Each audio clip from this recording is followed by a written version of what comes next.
میں تمہیں بتانا چاہتا ہوں کہ مجھے 30 دن کی جبری چھٹی پر بھیجا جا رہا ہے، بلکہ مجھے تو قید کر دیا جائے گا۔ میں یہ چاہتا ہوں کہ میرا کام تم سنبھال لو، یہ اچھا موقع ہے، اس سے فائدہ اٹھاؤ اور نفع کماؤ، لیکن رمضان کے مہینے میں تم جو کچھ بھی کرو مجھے اس سے آگاہ رکھنا۔ ہمارے درمیان معاہدہ ہونا چاہیے کہ ہم رمضان کے مہینے میں دنیا بھر کے مسلمانوں کو غفلت میں ڈالے رکھیں گے تاکہ وہ نیکی اور عبادت سے دور رہیں، اس طرح وہ خسارے میں رہیں گے۔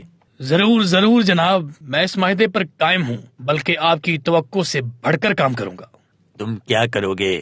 میں روزے کا سارا دن مسلمانوں کو مختلف ڈرامہ سیریل دیکھنے میں مصروف رکھوں گا اور انہیں عبادت سے دور کر دوں گا۔ ٹھیک ہے، بہت اچھا، تمہیں میری بات سمجھ آ گئی۔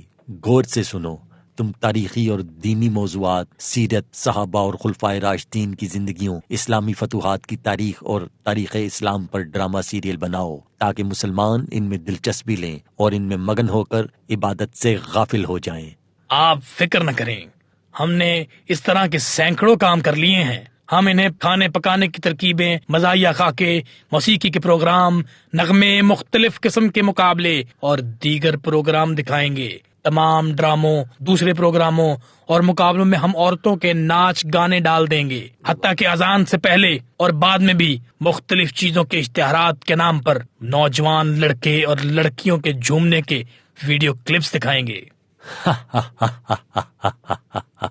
میں چاہتا ہوں مسلمان غفلت میں ڈوبے رہیں، غفلت میں ڈوبے رہیں۔ اس خاندان کو تو دیکھو، افطاری سے پہلے کا وقت ہے جو دعا کی قبولیت کی گھڑی ہے، مگر یہ لوگ خراٹے مار رہے ہیں۔ افطاری کے بعد تراویح کے بجائے ٹیلی ویژن دیکھتے رہتے ہیں، اس طرح سحری کا وقت ہو جاتا ہے جو عبادت اور دعا کی قبولیت کا وقت ہے، مگر یہ سحری ٹرانسمیشن دیکھتے رہتے ہیں۔ ہر گھر میں یہی حال ہونا چاہیے۔ میں چاہتا ہوں کہ مسلمان غفلت میں ڈوبے رہیں، غفلت میں ڈوبے رہیں۔